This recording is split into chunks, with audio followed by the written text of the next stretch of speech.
the what about is something. Yeah. Well, what about them? Right. Oh, men have to do this. Men have to do that. Men have to do this. Right. What about the women? What are the women supposed to do? Mhm. I know the answer. I'm just, but Yeah, this I is understand. yeah. But and all those questions are valid. Mhm. At the same time, those are not questions asked by leaders.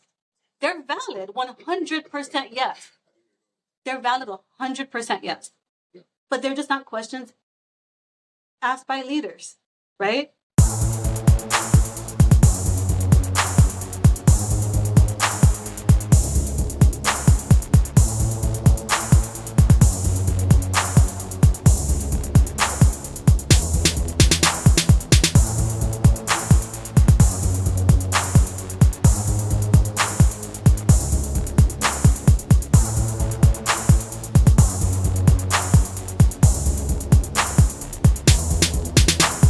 Hey everyone, my name is Melissa Rochelle and I'm a relationship coach. I am joined today by my husband, Coach Clark. Hi everybody, I'm Coach Clark. Nice to meet everyone. Our mission, as we've seen in many of our videos, is to break generational cycles of broken homes, burnt out single moms, and fatherless children. And today, I'd like to ask you, what do you think is going to be the biggest obstacle that will get in the way of us reaching our mission? I think the biggest obstacle is there's this gender war going on. And I think that both men and women think that by validating each other's pain, that means that they have to invalidate their own pain. So there's this war where it's like both sides are refusing to validate each other's pain. So I think that's going to be a really big obstacle. What are your thoughts? I have questions about what you just said. Good thoughts. Give me an example of what you mean by validating each other's pain. An example of it. So we talk a lot about why there are so many fatherless homes. Mhm. So both sides want the other side to take responsibility for why we have so many fatherless homes instead of personal accountability, because nobody likes that, right? Yeah. Like nobody likes to feel like maybe I could have done better or maybe I did something wrong. In what ways do our peoples like invalidate each other or validate each other's pain, like you mentioned? Yeah, so a good example I think is many Black women will blame fathers for leaving the household, and a lot of men will blame the woman for why he left the household, because he'll say things like he was being emasculated, or he didn't feel like he was needed, or he's criticized a lot. So neither side really wants to take responsibility for why we have so many households run by single moms. I get that. I mean, the thing is, the easier way of saying it would be, well, it's the men's fault because they're going to leave. So, and on top of that, just because your relationship didn't work out, what does that have to do with your kids? Because that would be the question I would ask. If I had the question to ask my father, that would be something I would ask him. Does that make any sense? It makes sense. I think a lot of the issue, though, is that the men are leaving with valid reasons. They do have valid reasons why they're leaving. That doesn't mean it's the best or the most responsible course of action is to leave their family. I don't think that at all. But I do think that a lot of their complaints are valid because most of us were not taught how to communicate with each other effectively, constructively, lovingly, or compassionately. We weren't taught how to do that. So when you take a man who already is going to feel like he wants to take care of his family, he wants to be admired by his wife, he wants to feel respected in his household, it gets really complicated for him to figure out how to maintain his self-esteem in a condition where he feels like he's constantly being criticized. So it's easy, we can invalidate it and say, oh, well, you could have worked it out. But if neither partner has the skill to figure out how to work it out, people just run away. So I think a lot of the running away is not having anyone having taught us how to have a healthy relationship dynamic with each other. Discourse and being able to disagree. Yeah, I don't think we know how to do that. And I also think that most people feel like if they have to learn how to make a relationship work, that it means that they are inherently flawed. But there's nothing in life that we didn't learn. right? Yeah. We're taught everything. Yeah. So we have to be self-compassionate enough to recognize that we weren't taught something. We weren't taught this skill, right? Just like you learn any other skill, right? And be willing to humble ourselves enough to recognize that my caretakers, my parents didn't teach me how to do this thing. Because at the end of the day, loving somebody is the easy part. It's the relationship dynamic that's hard because human nature is complex. Right? Yeah, there are a bunch of deep points there that you made. Definitely a ton to break down there. But I agree with everything you said. It's just again I guess maybe it's just my little Clark that's talking, my younger stuff's talking. It's like all that is understood, and yeah, maybe there are things that my father didn't, like either because it's my mother that left, right? So but my thing is like I can't imagine my kids not seeing my kids anymore and just being okay, just walking through life like it's all good. So again, I hear that. It's just more so when you said you feel like their complaints are valid, right? I heard you mention some of them. And yeah, like, black men, our community, we don't really know how to communicate with each other other than through, most of the time, anger, right? From my, I want to paint all black men with the same brush, but it's like the only emotion that the men I associate with or I've seen feel comfortable expressing is anger. That's the only one that's okay, right? You can't cry, you can't be sad, you can't be whatever.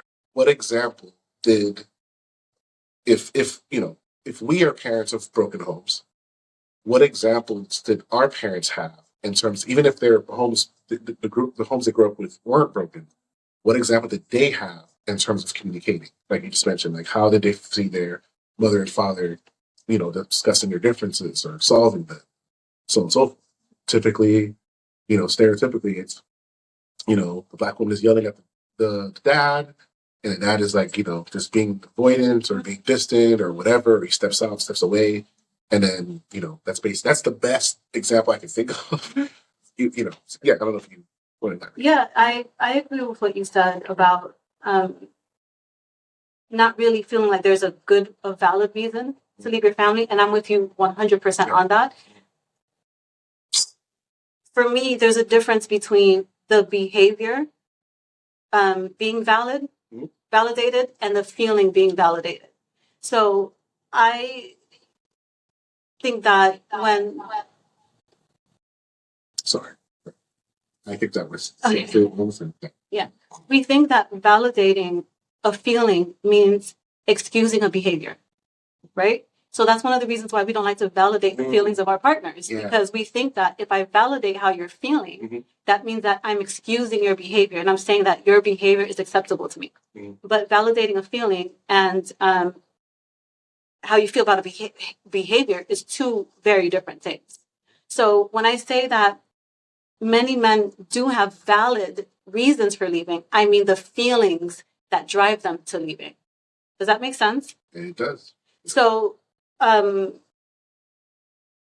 a lot of things I hear men, saying it is like, I just want peace. I just want her to bring me peace. Right. I just want peace. Yeah. And so what that tells me is that, they, from their perspective, they're calm or they don't really, they come home and all of a sudden it's, you didn't do this, you didn't do that, you didn't do this. It's like, it's only, I guess, so much that, a human being can take on either end, but let alone, the men are the ones who are making complaints about that. So. Yeah, and that what you said about men feel like they want peace when they're home, because I hear it all the time too. And part of the issue is that they don't recognize their role in disturbing their own peace. They think that their peace in their home is only disturbed by her. They don't recognize their role in why their peace is being disturbed. So I'll give you an example. So if, let's say, she says, hey, babe, if you're going to be home late from work, please call me. Like, so I'm not just sitting here waiting for you, right? Some men who are emotionally immature will take that as controlling behavior. She's telling me what to do. She's not going to get to tell me what to do, right? At the same time, when he gets home, she's going to be in a bad mood, and he's going to say that she's disturbing his peace. But he's not going to view it as, what could I have done differently to not cause my peace to be disturbed? And what I could have done differently is called her and let her know, hey, I'm going to be home late today. So it's almost like there's just so much going on. So I think that when it comes to our mission, sometimes you tell people what our mission is. It's like, are you insane? It's like, are you crazy? Like how, yeah. Right? But gotta try. I do think that this is just my opinion, right? That the majority of Black men and women who do want to get married, do want to figure it out. They do want to get it right. But there's something about relationships that makes us feel like we should have been born with the ability to do it right. Mm. And we feel like if we have to go and learn it, that means something. Something's bad. Something's wrong. It's not what it means. You just weren't taught a skill, right? But it's hard for us to see it that way because we have this idea in our mind that if it's true love, everything just works out. Yeah. Everything just works out perfectly. Everything just aligns perfectly. We have no issues. We don't argue. We see everything the same way. We don't have to make any changes to our schedule or our hobbies or who we hang out with. It's just everything just aligns perfectly. And that's just the way that we see it. But if you really think about it, it's absurd. Because if you have had no role models or no one to show you what relationship skills look like, there's no way you're not gonna download it from the ether. It's not gonna happen. It's just not gonna happen.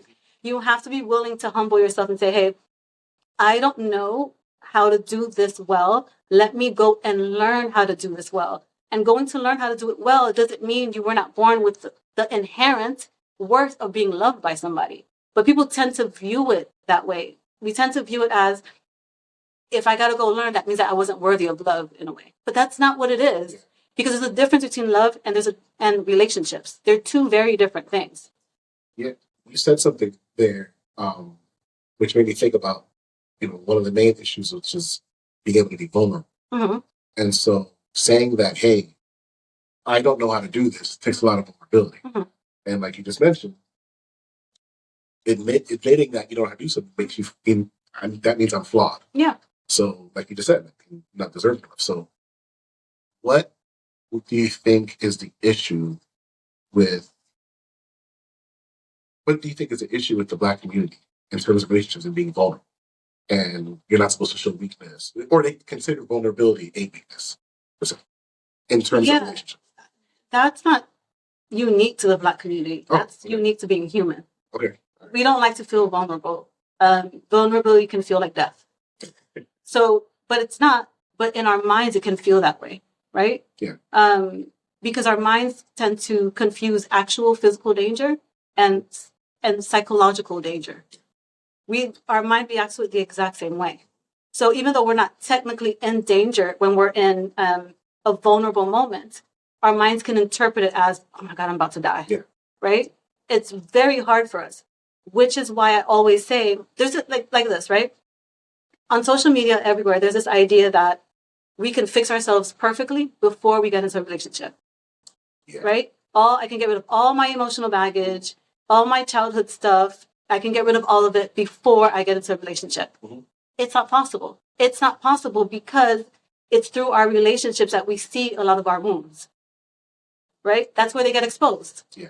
So if you are not putting yourself in a position to allow your wounds to be exposed, you won't even know they exist.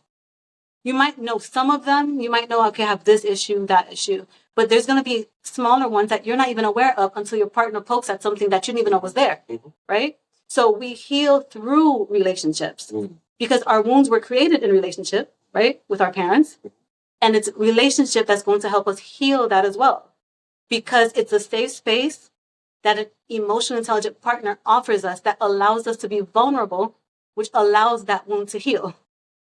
Right? Yeah. Because we're now seeing that, it is safe to be vulnerable. It is safe for me to show my authentic self to someone. So the problem is, when we don't want to go learn the skill, we can't learn emotional intelligence, right? If we don't learn emotional intelligence, we cannot be a safe space for our partner. So what we're doing is we're just continuously re-traumatizing our partner. The same pain they went through in childhood with their caretakers, their parents, or whoever they're closest to, we are re-traumatizing them. Because the same way that their parents didn't know better, they weren't emotionally intelligent enough to know how to be a safe space for their children, which is something that we don't want to talk about, because especially in the Black community, you can't talk about your mama. You can't say, my mama didn't know how to handle my feelings, right? You can't say that, right? She raised you. You can't say that. But the truth is, she did not know how to handle your feelings. And if she didn't know how to handle your feelings, there's no way you know how to handle the feelings of another person. But once we feel like we have to go learn that emotional intelligence, we feel like something is wrong with us, right? But the beauty of emotional intelligence is that it doesn't only work well in our relationships. It works well in our romantic relationships. It works well at work, right? You become a better manager. You become a better leader. You become a better parent. All across the board, it is an invaluable skill to learn, and a skill that I believe that every single Black person must learn, so that we can then break these cycles and we can teach our children, right? Like, it's kind of like even with you sometimes, like with our sons, there are times where you will do the EQ thing, right? Emotional intelligence, and you'll speak in that very emotional intelligent way with our 11-year-old. But after he leaves, that's when you'll release. You'll go, babe, oh my God, this kid, like, why does he do that? But you made sure that his feeling was taken care of first, right? In his face, because then he feels safe. It's like, oh, it's okay for me to be this vulnerable. You know, I'm still loved. Because what happens is, when we feel like we can't be vulnerable, we feel like the love that we're being given is conditional, which means that if I show you any feeling you don't like, I might lose your love, right? When we make it acceptable for our partner to be vulnerable, we show them, hey, I am safe with you. You are safe with me. We no longer fear that we're going to lose that love, right? Because you're much more open. It's no longer conditional, right? It's like, the message that it sends when we're not vulnerable with our partners, or we don't allow our partners to be vulnerable, is that only your good feelings are acceptable to me. Only when you're happy, when you're surprised, when you're excited, when you're bubbly, those feelings, great. I love that, right? But if you're angry, if you're sad, if you're human, if you're feeling hopeless, if you're feeling powerless, now I'm making you feel like you might lose my love now. And if we have a partner that has a fear of abandonment or a fear of rejection, that feeling of not feeling safe, that we might lose our partner's love, activates that fear, right? So it's just a lot, Yeah, no, it's a lot. So going back to what you mentioned, how we started, you're saying that Black women can feel like accepting that, when her husband or boyfriend comes home from work, but she might have come home from work as well too, but Yeah. Especially nowadays, come home from work and he feels tired, he feels whatever, blah blah blah, and then she starts complaining, and then that whole thing of like, I just want peace, I just want her to bring me my peace and everything. Black women being able to empathize and understand that would in turn mean that they're invalidating their own feelings by understanding his. You're gonna have to run that back for me one more time. Okay. Okay. So going back to what you said in the beginning, regarding our people's feeling like validating their partner's feelings would mean invalidating their own. Correct. Yeah. So therefore, whatever pain the husband or the boyfriend comes in for her to empathize with him would be at the cost of invalidating herself. At least that's what she thinks. It's not true, but that's what she thinks. Yeah. Right. And in the other way, she comes in and starts, having her complaints, and him, actually actively listening or empathizing with her would mean that, well, she's winning, or she's trying to control him. It basically invalidating him. And so everyone is basically standing their ground with their guards up and it's like impenetrable per se. It's just like they're just standing there at an impasse. And so in essence, the I guess it would take vulnerability to let those guards down, so that it would allow them to see each other, and so that they can grow with each other. But but that takes trust. Yep, and the issue is, in order to let the guard down, there's only two people involved there, right? A man and a woman, right? So one of them has to be willing to let their guard down first, in order for the other to do the same, right? When I talk, a lot of times when I talk to Black men, and I say things like, you should approach her with more softness. A lot of times they take that as, well, you're trying to turn me into a woman, right? That's how they view it, right? They don't view it as, it's not trying to turn you into a woman. It's learning a skill you weren't taught. It's about learning to be a safe space for your wife, right? Because once you're a safe space for her, she will naturally want you to lead, right? So they say they want to lead. Someone has to be willing to let their guard down first. And the reason, there's only two people in a relationship. It's the man and the woman. Right. So one of them has to be willing to let their guard down first. Right. And whenever I say that to Black men specifically, they interpret that as, I'm trying to feminize them. When I say be softer, approach her more softly, they view that as them being feminized. Whereas you're trying to teach them something that they were never taught. Something that you were never taught, right? So it's approaching her more gently allows her to feel safe with you. It's not about making you more feminine, right? Because a lot of men say they want to lead, right? And a lot of women say, where? Are you going to lead me straight to hell? Like, you don't even think about my feelings. You don't think about how your actions make me feel. Like, hell no, I'm not going to follow your lead. But if you can show her that, listen, babe, I'm going to come here with you gently, softly. You're safe with me. Then she feels like, I want you to lead me. She feels safe with you. Because a lot of men will say, well, are women going to follow your lead? Not by your definition of leading. The current definition that men have of what leading means, hell no. And that's what I was going to ask you. Yeah. Especially with certain content on YouTube. There's definitely a misconception of what a leader is. And it's often, from what I hear or what I'm seeing, it's often taken as like a dictatorship. Versus understanding that great leaders know how to delegate and how to know where they're at their strongest and where at their weakest. And they know that and how to supplement those weaknesses properly, right? And so I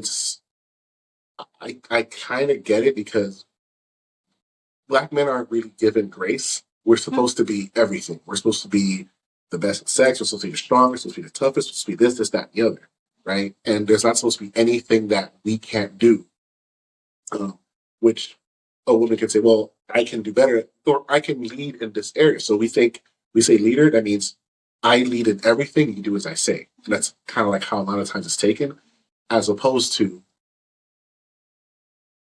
leading also means allowing her to lead where she is strongest, as opposed to him feeling he has to do everything. From my understanding. No, I agree with everything that you said. I have a question for you. That idea of what it means to be a Black man that you just described, do you think that idea is self-imposed? Like, where does that idea come from, of what it means to be a Black man? What you're allowed to do, what you're not allowed to do? Like, who's imposing that on Black men? Great question. When you're, well, I'm not trying to say this is everyone's story, but you typically learn to be a man from your father. Okay? So many of the dudes I know did not have their dads at home. Okay, so then what's next? What do you look next to? Well, you look at examples of what stereotypically is masculine, right? So you can look at a magazine. You can look at, television. Right now, it's, everyone has a rectangle in their hand, right? So when you look at TV shows, or you're looking at what women react to when you're at the movie theater, right? It's typically the smoothest guy, the guy who's more fit, but he saves the day, he fight off people, he's the strongest. Guys, other men fear him. He has money. All this other stuff. It's like it's a very stereotypical, idea of what it means to be masculine, right? And and also other men are always, and yeah, men are responsible for that too, because other men are always checking other men on how masculine they are. Like, oh, you can't do that because that's feminine, that's female. So, where we get that idea from is, basically societal norms. Yeah, I that makes perfect sense to me. And I think it's interesting because even sometimes hearing men talk, the way that they use the word feminine, they say it as if masculine is up here and feminine is down here. And then they're confused why women don't want to be feminine. So you are creating this hierarchy that being masculine is better than being feminine, and you're confused why women don't want to come across as feminine. We don't understand that just there's masculine, there's feminine, but they're like this, right? Two sides of the same coin. That's what it is. It's not two completely different entities. It's not what it is. So women can feel unsafe just in hearing the verbiage that men use when they talk. So just in hearing, well, that's feminine. It's like, so you're saying there's something wrong with me for being feminine, right? And you're asking me to be feminine. And you're asking me to be feminine. It's even in the language. It's kind of like earlier today when we were talking about, what song? Who was that? Was it a Jeezy song? Yeah.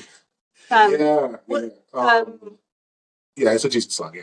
And you're saying. Do you want to share what song? No, you don't have to say it exactly, but no, I think it was about him. It's about him saying that he wants to,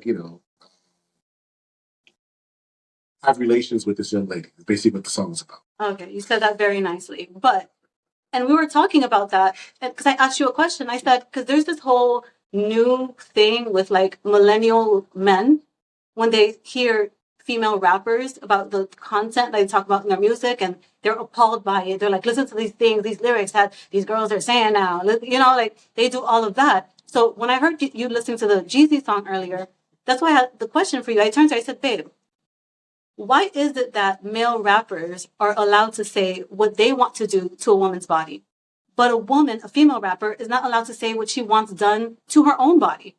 And you just started laughing, but I'm like, but that's what misogyny is, right? That's an example of it. It's perfectly normal, perfectly fine for me, to monetize your body. It is unacceptable for you to monetize your own body. So this is the verbiage in this society that women are living in, that men are asking them to feel safe in the hands of a man. But you're saying, I'm lesser than you because, feminine is bad, right? And you're also saying you have the right to sell my identity and I don't have the right to sell my own identity. There's something really interesting about that. Only I can profit off of that. Yeah. I can profit off of that by having it in my videos and shaking and doing whatever, but you can't do it. Yeah. So that's when you said that was a very interesting thing. What you'll hear, the pushback from that will be like, well, men and women are different. Okay. And they are. Go ahead. Men and women are different. And I say this all the time. Men and women, there are differences between men and women, but men and women are more alike than they are different. I say it all the time because it is true. There are differences between men and women, 100%. But something that isn't a difference is how we feel when our autonomy is threatened. That is a human thing. When our autonomy is threatened, whether you are male or female, it doesn't feel very good. So that is not a difference between men and women. The way that we guard our autonomy is a human thing to do. So when women say, I reserve the right to talk about my body if I want to, that's her decision. She's protecting her own autonomy, right? Him saying that he's allowed to sell her body is violating her. Now, if he wants to sell himself, he can, right? Does that make sense? It makes all the sense. So the part of the issue that we have is that men, in a way, have been conditioned to think that how a woman is supposed to act and behave, and that idea of how a woman is supposed to act and behave is unsafe for women. Right? It's not a safe thing. It's not a safe concept. You're talking about the leadership. Yeah, but that's the thing. So men want them to be feminine, but selling feminism, being feminine is like a bad thing. So feminine is bad. So why do I want to do it? You're mad at me because I'm in my masculine. Right. Saying that I want to marry, masculine. So that there's some, it just doesn't make any sense, right? So instead of using the word leadership, I prefer to use the word CEO. That a man is the CEO of his family. His family is a business, and he is a CEO of his business, right? He's a CEO of his family, right? I was actually listening to another podcast where I was literally using that same example. Yeah. Like basically saying that their relationships aren't partnerships. When he was using an example, he was saying like in a football team, you have the owner. The owner, the coach does not tell the owner what to do. The GM, the general manager, doesn't tell the owner to do. The owner is the only guy who gets to make the decisions. And so, when using that example, like a CEO, the CEO doesn't answer to anyone, which actually isn't true. Okay. But a CEO doesn't answer. But from that example, yeah. Okay. So that is interesting. If that's how whatever you're watching explained it, because I see it very differently. So, if the man is the CEO of his family, he is still in partnership with his wife. Just because she has a different title does not mean it's no longer a partnership. So we have titles to dictate responsibilities, right? Not to dictate hierarchies. Even though it sounds like a CEO is at the top, and when you say that a CEO doesn't answer to anybody, of course they do. They answer to everybody. Yeah. When they answer to more people than anybody else. When the business does well, they get all the credit. When the business is flopping, they take all the blame. Right? So they have more people to answer to than the other employees or managers or whoever.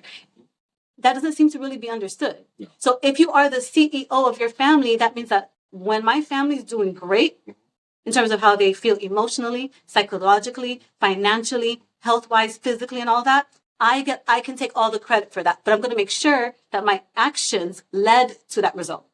Right?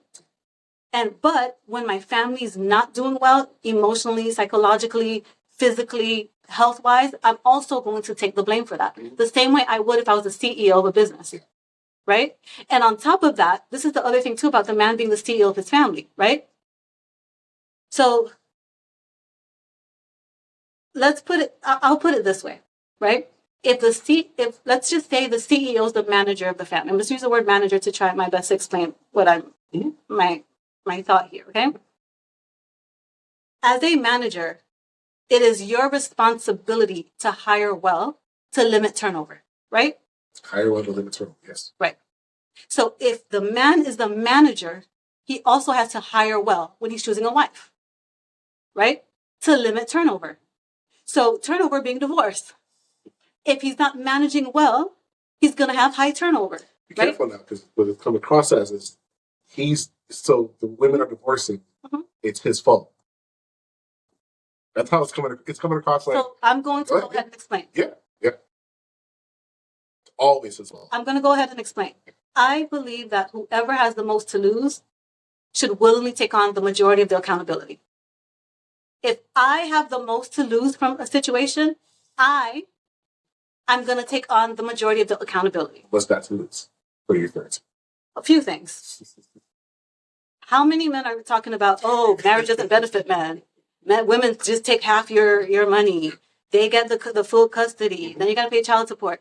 So you're in essence saying you have the most to lose by signing this contract, this marriage contract, right? Right. At the same time, you don't want to take on the majority of the accountability to make sure that contract remains intact. Right. And then the pushback on that would be, then why get married at all? Exactly. Right? So then I would have to ask men that question. Why get married at all? Because if we go all the way back to the 60s, it was women running the hell away, right? They're like, get me out of this marriage. Get me out. Take me out. I'm going to go work. I don't want to be under a man, right? Yeah. So her reason for not wanting to sign that marital contract is because she doesn't feel safe, right? She doesn't feel safe with you. She feels like you're going to use the fact that you're the financial provider over her head to control her and to lower her and to keep her down, right? So women ran away. They're like, we don't want to do that anymore. Since the 60s. Way before that. Right. But I'm just using the 60s for now as an example. The reason I'm saying is because a lot of times I like to say, back in the day, women, they there was none of this feminist stuff and so on and so forth, where it was like the complete opposite. There were like a bunch of women fleeing, trying to work and get their own. Yeah. There's so much to say about that. So I'm going to try and... Another topic. Because there's so much to say about that. Bro, it's not about the man being responsible in terms of meaning all of his actions or the majority of his actions is why the relationship failed. That's not what it is. A manager, if a manager wants their business to succeed, that manager has to make sure that their employees have the tools they need to help that business to succeed. Correct. Right? So I'm trying my best to explain. I'm trying my best to explain what I'm saying, right? Saying that if I choose to be a leader of anything, I have to understand that that means that the majority of the blame is going to come at me if whatever this thing that I'm working on fails. 100% men can choose, you know what? I don't want to take that responsibility. I don't want to be a leader. Cool, you can do that too, right? You have that choice. You have the choice to decide, I don't want to lead my family. I want her to lead instead. You have that choice. You also have the choice to go single for the rest of your life and never get married. You have that choice as well. It's each person can decide for themselves. The problem with when men say things like, why get married at all, is that it's the same issue with feminism, right? So feminism aimed to help empower women, right? Therefore, they went and threw out the baby with the bathwater. So what I mean by that is this. Women want to have careers. They don't want to be stay-at-home moms. They want to have their freedom to choose whether they want to work, whatever it is that they want to do. And what they ended up doing is, because they're trying to fight to give something to women, they also ended up taking something away from women. And that was the ability to do both career and family at the same time. Right? Tell me if you're following me, because I know I'm being very wordy here. I'm following. Okay? So when men ask the question about why get married at all, they're doing the same thing the feminists did. Mm-hmm. They're just trying to throw marriage out altogether versus keeping what works and fixing what doesn't. Mm-hmm. Right? They're trying to remove it altogether. But at the end of the day, no matter what most men say, right? They don't want to be alone. Let's just be 100% honest about it. They don't want to be alone, right? So if you have a goal of having a wife at some point in your life, it's going to take some humility to recognize that, okay, there might be some things I need to learn here. There might be some things I need to learn how to do here, right? If you want it to last. Does that make sense? It makes sense, yeah. It did. Makes sense. Yeah. Yeah. So, back to that word, again, vulnerability. It's going to take, you said, like, humbling themselves and being vulnerable. But then, again, I'm just here to just tell you all the pushback is going to be, right? Absolutely. Yeah. So then it's like, well, okay, well, but what about is something? Yeah. Well, what about them? Men have to do this. Men have to do that. Men have to do this. Right. What about the women? What are the women supposed to do? Mm-hmm. I know the answer. I'm just, this is, yeah. But, and all those questions are valid. Mm-hmm. At the same time, those are not questions asked by leaders. They're valid, 100% yes. They're valid 100% yes. Yeah. But they're just not questions asked by leaders, right? It just, when the CEO is not asking, why isn't the janitor, deciding how we're going to run their ads the next day. The CEO isn't asking, how come the secretary? No, they have a list of instructions and they have their responsibilities. They allow the people who they hired to run their responsibilities, and they trust. And then if they have an issue, they sorry about that. If they have an issue, they got it together. Oh my God, sorry. If they have an issue, they, call their employees or their team, as they would say, and they discuss it, and they make sure everyone's on the same team, on the same ground, so that they can continue running the business as a success. Yeah. And so, like you said, if most took their families as a business per se, and you have a CEO, you might have a CEO, CFO, CEO, president, however you want to do it, chairman, whatever, and see it that way, then here's the fun two words you like to say, the power dynamics. Mm-hmm. All those would start to kind of like settle down. Everybody would feel safe. Mm-hmm. But like you said, I forgot there's a stability debate about the four. In terms of power dynamics and how couples can get stuck, which I would love for you to elaborate on.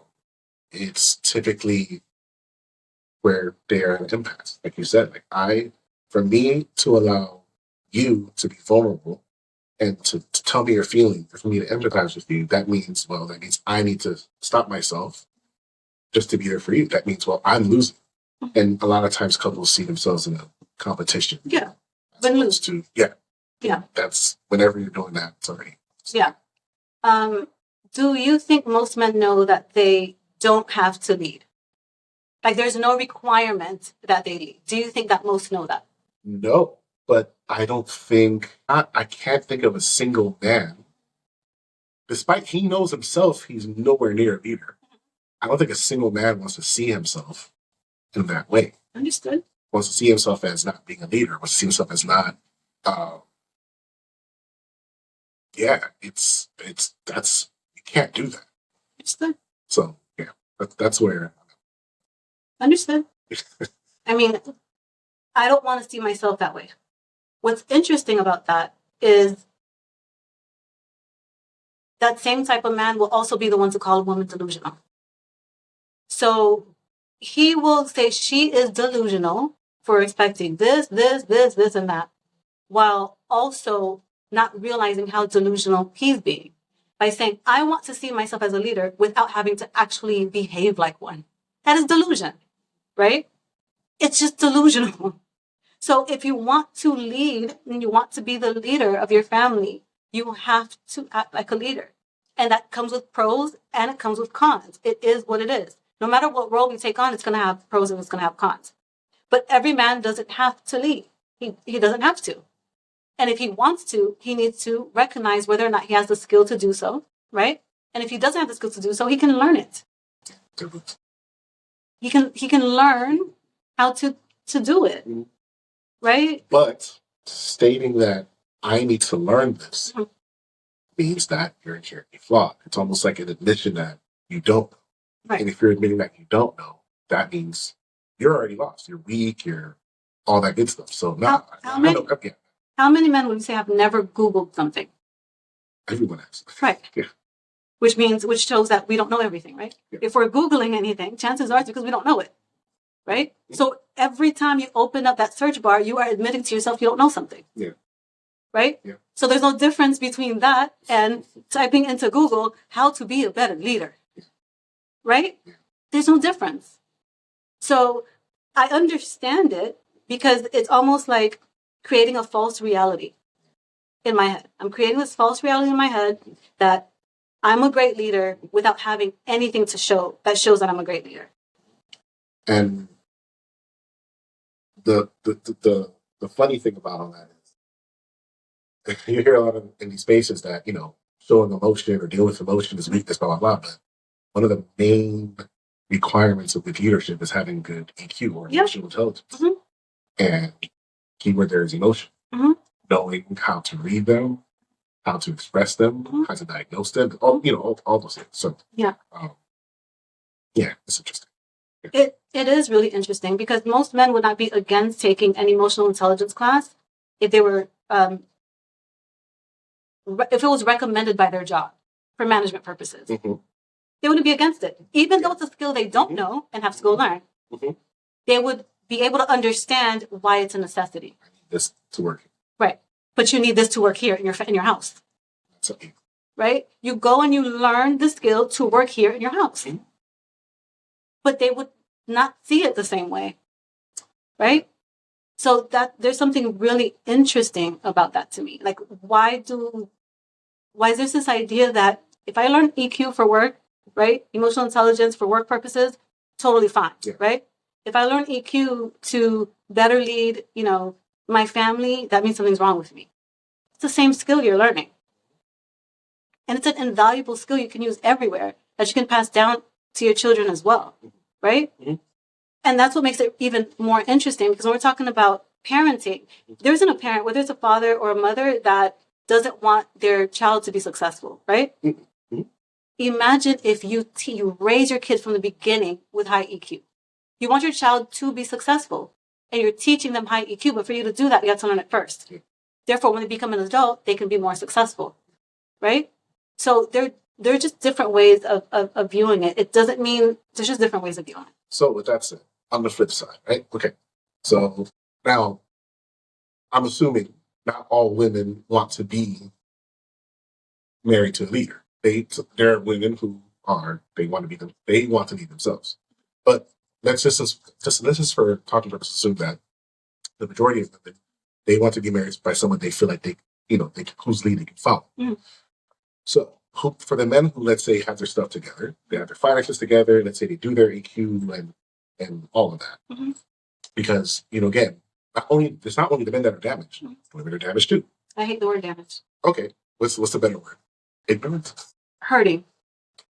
Yeah. Like that, yeah. So men are hurting, women are hurting. Yeah. So with that said, all right.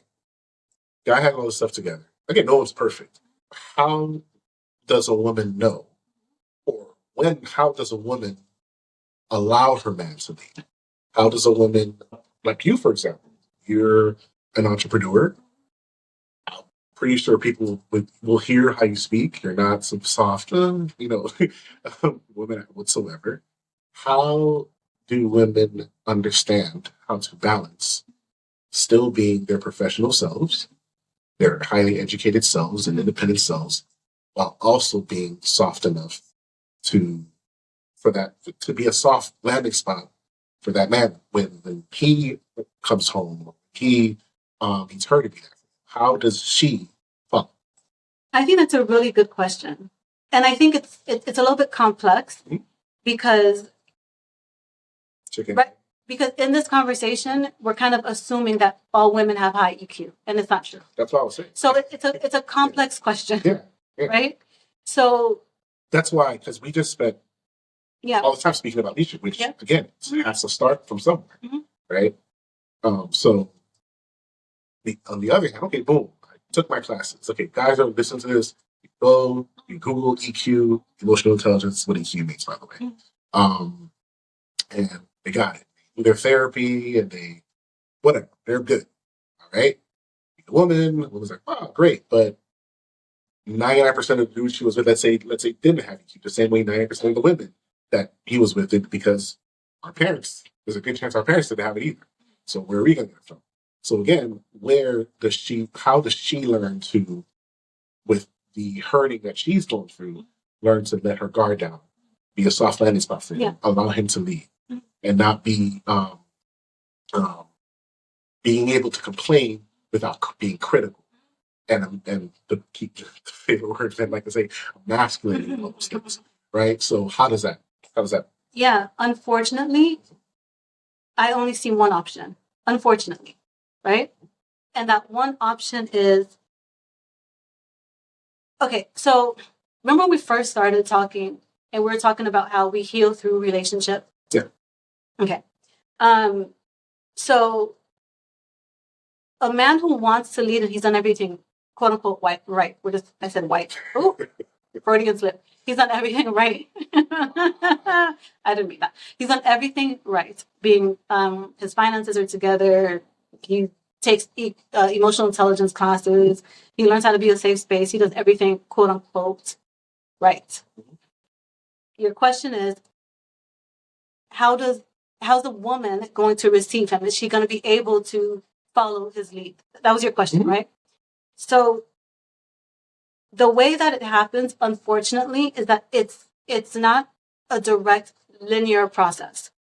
So I could never go to a man, like go to a client and say, hey, our soft landing spot for her with your high EQ for 30 days, then on the 31st day, she can then be that for you.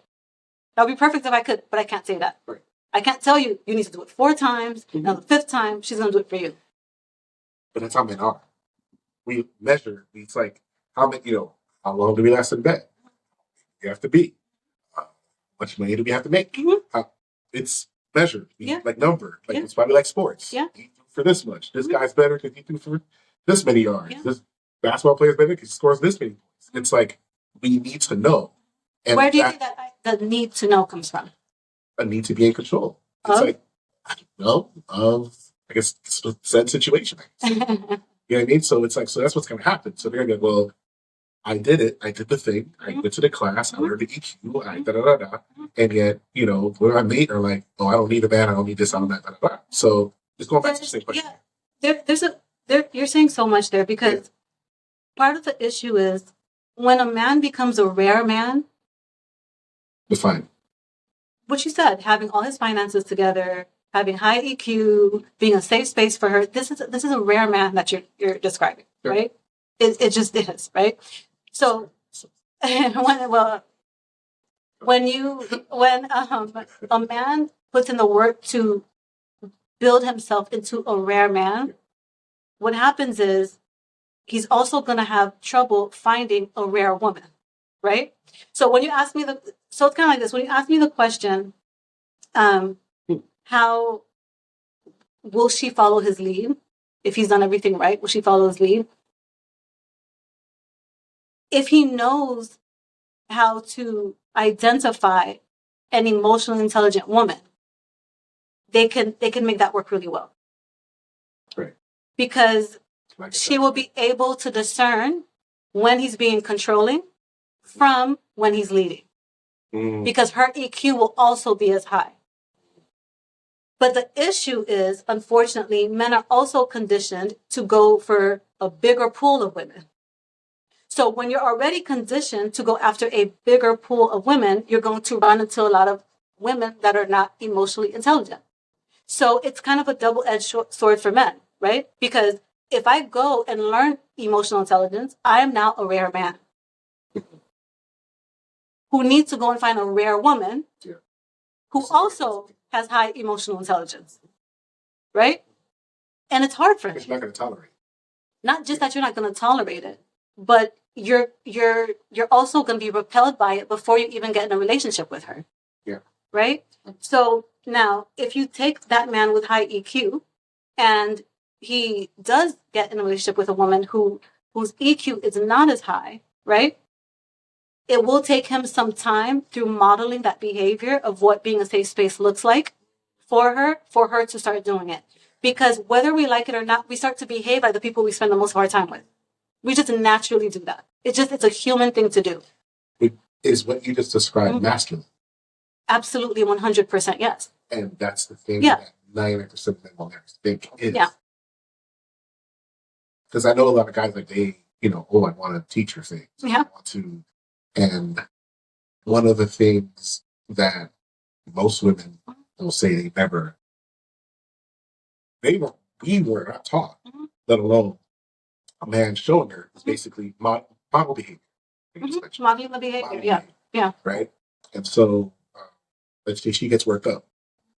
And just like when we call police, the police are there to de-escalate, right?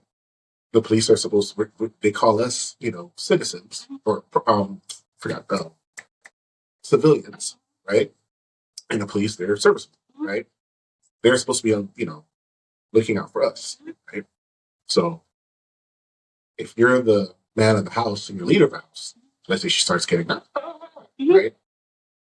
Meeting her there, she's not, I don't know if it's ever happened where a black woman is giving it to you and you meet her there and she's kind of like, and she goes down. I don't know if that happens. It's usually, it goes high. And learning how to de-escalate is a skill that I think a lot of men need to learn. I'm still trying to perfect it. And in turn will allow her because that's a very masculine thing to do, to take control, because you want to be in control, right? Yes. To take control of the situation. And de-escalate and calm it down, which would then cause her to calm down. And then, our amygdalas aren't all, lids aren't flipped, popped off, right? And we can actually have a logical, a less emotional conversation, which can be a little more filled with logic. Less emotion, more logic. Yeah. And that way we can actually solve the issue that we're trying to solve. Yeah, and you explain that perfectly, because that's what's interesting, is that it's not true, really, but men will say women are more emotional than men. So let's just for argument's sake, let's say it is true. Yeah. For argument's sake, let's just say it's true that women are more emotional than men. Yeah. Okay. which means that she's going to be out of control more than you are based on that belief, right? So I'm a man. I want to believe men and women are different. Yeah. But I want men and women in our relationships to be treated exactly the same. There's something interesting about that. Because if you're saying I'm born with being born with a vagina means that I can't do what you can do, right? We're so different. I can't do what you can do. Right. But yet you're putting the expectation on me to be able to do what you can do. Right? So we say things like, well, how come she's allowed to? Well, you said you're different, right? That's what you said. So there's all these beliefs out there that just contradict each other. And people are not even noticing that that's even happening. Yeah. So you see how you said de-escalating the situation means you are in control? Mm-hmm. That's exactly what it means. That's what it means. You've taken control over the situation, right? But a lot of men will expect her to take control over the situation, appease him, while still seeing him as the leader. So he wants her to be in control. How does he want her to be in control? Okay. He wants her to calm down, like chill, whatever. He wants her to be in control by being able to have better control over her own reactions, over her own behavior. But that belief where we say that women are more emotional, right, means that she's going to have less control in the moment over her behavior. I don't believe that, mind you, but we're just pretending that belief is true. Yeah. Right? Yeah. That she's going to have less control over her behavior because she's running on emotion. Yeah. Okay, sir, you just said she's running on emotion and you're not. Yeah. There's only two of you there. Yeah. There is no third person to take control over that situation. So if you are not running on emotion and you're being perfectly logical and you're being perfectly rational as men are, it is your responsibility to take control over that situation, right? Yeah. But it's not viewed that way. It's viewed as a loss. And I personally think the reason it's viewed as a loss is because that's how men interact with each other. So men see everything, when they interact with other men, correct me if I'm wrong, they see things through a competitive lens. Yeah. It's either I win or I lose. I saw I saw something. I told you about this. I saw something a conversation on Twitter where some dude wrote, "Am I the only dude that when I'm walking around, in public, and I see other dudes or I'm in a store or something, I think, yeah, I can take that guy." Yeah. Like you always in your mind think you can fight that guy, and then I don't know how many 100,000 retweets and likes it had, but a bunch of dudes yeah, I do it too. I can totally. So yeah, we're constantly doing that. But continue. You're talking about competition. Yeah, and what you just said about I can take that guy, whatever. I don't want to go off track here, but there's a good reason behind that. Mm-hmm. Men do have to live under a certain amount of delusion in order for women to get what they want. And I'll explain to you what I mean by that. Interesting. I'll explain to you what I mean by that. Yeah. If I am to protect you, I have to believe that at all times I'm able to protect you. Tell me if that makes sense. Oh, yeah. If I realize how vulnerable and exposed I actually am in reality, that may make me lose the confidence that I can protect you. Yeah. So there's just so much, in a way that it requires a little bit of delusion in order for them to maintain that confidence that I can do this thing. Because in reality, we can't. There's just too much in the world for us to do that. Yeah. But I kind of, does that make sense? It makes too much sense. Every gun owner in the state of Texas thinks that they are John Wick. They can have 100,000 bullets, but they'll miss and they'll be perfect with theirs. Yeah. So you have to have some delusion. You have to have it. Yeah. Not too much of it, but you have to have a little bit. You have to have a little bit of it, right? And I got really off track there. What were we talking about? No, it's fine. You're trying to say, okay, how does she let him lead?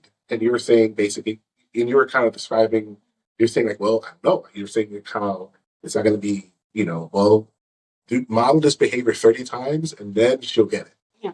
It's just more so, and then you segued into about, if women are emotional creatures and they're emotional, they're supposed to not be as logical. They're supposed to cry. They're supposed to scream. Because, again, emotions, when men hear emotions, they exclude badness and anger and fighting, like punching, like the Cowboys lost, I broke my television. Yeah. You're hella emotional Yeah. because of that. That's not strength, it's emotion. Yeah. Right? But it's not seen that. It seems, well, it's okay to do that. Yeah. You know, when their sports team loses, they cry tears. It's emotion, you know? But anyway, if you're, you know, you see a girl hugging a guy and you're like, yo, who's this dude? That's jealousy, or that's emotion. We have emotion, and it's not, it's taboo to think that. But like you're saying, you know, women are the ones who are supposed to be, if they're supposed to be the emotional ones, well then allow them to be. And if you're not supposed to be the emotional one, then well, what's it called? What's the term called? Cooler heads prevail. Well, be that cooler head. But then what's going to happen is pushback is, well, what about blah blah blah blah, right. And then you get back into the same cycle about, well, are you a leader or not? Right. So it just comes across as So it just comes across as, well, that means the responsibility is mainly on me, and that's not fair. One, and then right. Yeah. And two, you mentioned how, okay, a dude who has all this stuff together is a rare man who's going to be out here looking for a rare woman, which is rare to find. That's kind of depressing, isn't it? Because what I'm getting at, I'm just processing this in real time. It kind of puts a bleak outlook. Like, basically, okay, because you know, certain YouTubers work on yourself, get swole, whatever, make your money, right? Okay, let's say a man takes, you know, eats super clean, takes care of his health, and reads every book. Gets a master's in emotional intelligence. Well, you said the rare man. What's his incentive in doing that? Because he's attained this level of, you know, awareness just to be alone. Even more so, because now it's kind of like Neo in the Matrix. He sees everything now, and if you see everything, you're gonna recognize red flag women like this, and it's going to be very, like you said, it's going to be very hard for him to find his significant other. So then, let's go back to the men who aren't healed per se and are hurting. Well, they're going to attract women who are hurting. And they're going to go through however long, and they're going to break this, you know, they're going to break up and get another one. And it's like, was it better to have loved than not loved at all? Or, you know, like that's the growth. Because again, that guy, I'm trying to think of that guy who, they're already less men than women, right? Okay. So that guy who goes through all that work, I have achieved this level. Yeah. Bring me my harem. No, you say that, but the women are going to come. They're going to come. Yeah. Oh, the women are going to come. Yeah. But they're like 99% of them are not going to be it. Yeah. What is the incentive of taking that, I want to say red pill, of taking that pill and being able to see these low EQ women everywhere? What's his incentive of gaining all that knowledge? I think the incentive depends on what his goal is. So if his goal is to have a high body count, his EQ doesn't make a difference. It doesn't matter. He can go have a high body count. If his goal is to have the dream wife, then it's the same thing. You have to, what is the goal? Yeah. If the goal is high body count, I shouldn't say that, but F your EQ, right? Because you don't need EQ to do that. F your EQ, go do your thing, right? If that's his goal, do your thing, whatever. If your goal is to find your dream wife, that's a different road to get to that goal, right? It's a different road to get to that goal. So it's just a different road. I hear that, and all I'm thinking about, and again, the people, what's it called? The long roads less traveled. I forgot the really bad cliches. So yeah, he takes all this time taking the tougher road, and let's say he meets the woman who he thinks, and then then he's gonna think, well, what if later on, her red flags pops up? Like maybe I didn't see it before. And again, it's just there's going to be a lot. The pushback is going to be, what's the point? Yeah, I think Yeah, the thing, but that's why it depends on what his goal is. Yeah. Because it's kind of like this, right? If his goal is to have, I'll just, say the wife of his dreams. Yeah. It's kind of like this. Other than babies, what's worth having in life that's easy to get? Like, name something. Other than babies, because that's easy to get. That we can do that. Like, that's easy to get. What's worth having in life that's easy to get? Worth having in life that's easy to get. I don't know. It's easy to get because love is easy. Real love is easy to get. Financial, freedom is easy to get. I don't think there is anything. Right. Yeah. But then the question is, how can I make this process easier for men? So wanting to make the process smooth and easy for men removes the fact that if it's worth having, it's not easy to get. If it's worth having, it's not easy to get. It is what it is. So when we're saying, well, he would have less women, well, this is true. There will be less women because if you're a rare man, you're going to be looking for a rare woman. Going to be intentional. You're going to have less women, which is why I say the incentive is based on the goal. That's quality. That's quantity more. Yeah, but it's based on his goal. If his goal is to just have a high number, he can answer that question for himself. Stop complaining. Keep doing what you're doing. But if that goal is to have the woman that he's looking for, that means that he's going to have to stop focusing on quantity, like you said, and start focusing on quality, as you said. That there's no easier way to do that. Now, this is the beautiful thing that I love about the human mind, though, is that we will naturally confirm our biases. Like when we go out, we're naturally confirming our biases. I think that all women are toxic. Then you're going to confirm that belief. You're going to see toxic women everywhere, right? Now, if I work on my mindset that the woman I'm looking for is out there, now I'm consciously using my confirmation bias. Because when I go out there and I'm already thinking the woman I'm looking is out there, my mind is naturally going to zone in on her. It's our confirmation bias just works that way. So even though it seems like, well, where the hell am I going to find? Which is true. She's going to be rare, right? But you can find a rare woman the first time you go out. Yeah, the pushback is going to be, that's kind of like, they're going to say that's like the law of attraction. Crap. It's not law of attraction. And as a matter of fact, I would challenge anyone to test it. Test it for yourself. Just test it. Okay. Notice what you notice.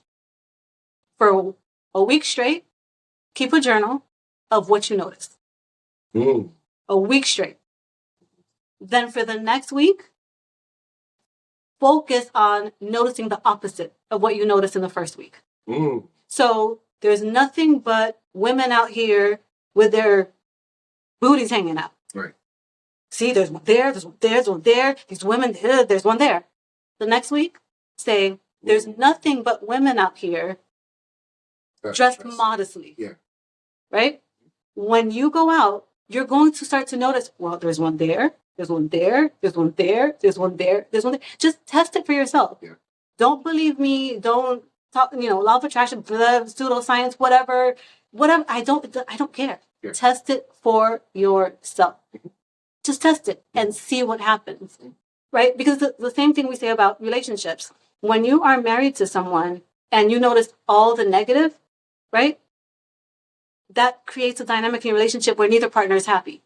But if you force yourself to focus on the positive, you're going to start to notice more positive, and then both partners end up happier. That doesn't mean the negative no longer exists. It's still there. You're just not focused in on it. That's how the mind works. Our minds are meant to help us get our needs met. That's what it's designed to do. So whatever you say your need is what you're going to try and satisfy. Yeah. So if I say my need is a high body count, your mind is going to help you try and satisfy that in the easiest way possible. If you say, if you say my need is to have a woman that dot dot dot dot dot, it's going to be the same thing. That's just how it works. It's kind of like, when you get a new car and all of a sudden everyone has that new car. Yeah. When you bought it, is not the first time that car existed. Your mind has now made you zone in on the rest of those cars, how many of them are out there. It works the same way when you're looking for a rare partner. It works the same way. Does that make sense? It makes too much sense. So it's a lot of information. There's a lot of information, and we're basically running out of time. So 51 minutes. Yeah. But it's a lot of information. But I would 100% agree with you. With the last car, I was like, I'm going to get this car, and saw it everywhere. And then when I bought it, or when I leased it, saw it 3 times more. It's like, oh, so it's 100% correct.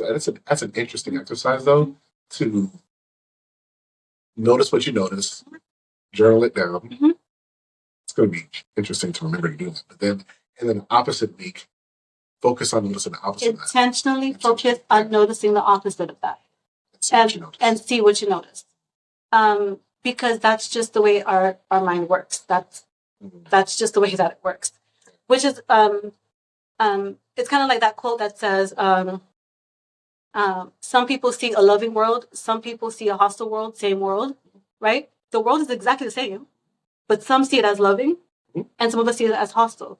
So we're just confirming our beliefs. That's all that we're doing. The world is what it is. We're just confirming our beliefs. And it works the same way in relationships. If you hold a belief that is keeping you from getting the relationship that you want, that's what you're going to get. Because the thing is, we feel safer when we're right, even if it's causing us pain. Yeah. So if we're wrong, we feel like we're in danger. So proving to ourselves that we were wrong, that there were about how women are, or proving to ourselves that we were wrong about how men are, will make us feel unsafe, even if it's going to help us get what we actually want to get. So as far as our mission goes, in breaking the generational cycles of broken homes, burned out single moms, and fatherless children, it is not. It is a massive undertaking, but it's necessary. Yeah. Because at the end of the day, women can go all over social media and complain about how bad men are, and men can complain about how bad women are and how not having a father to teach them anything. Well, are you willing to be the father you never had? Are you going to do what it takes to be the father you never had? Are you going to do it and put in the work to do that? And it works the same way for women. So when we talk about women accepting a man to lead, well, are you going to put in the work that it takes in order for you to learn how to accept his guidance or his leadership? Like, are you willing to do that? So at the end of the day, it's we all want to be loved and to be in the relationship that we want, but we're all pretty delusional about what it takes to actually have that. So, yeah. All right. Well, I think this was a very interesting conversation. Hopefully, one of many, many more. Thank you for inviting me. I'm looking forward to the next one. So, outside of all Black women or all Black men doing a mea culpa on their knees and saying, it's our fault, we did everything wrong, we're the cause of the problems in the community. Outside of that, what do you think is going to help us fix this problem? Let us know in the comments. See you next week.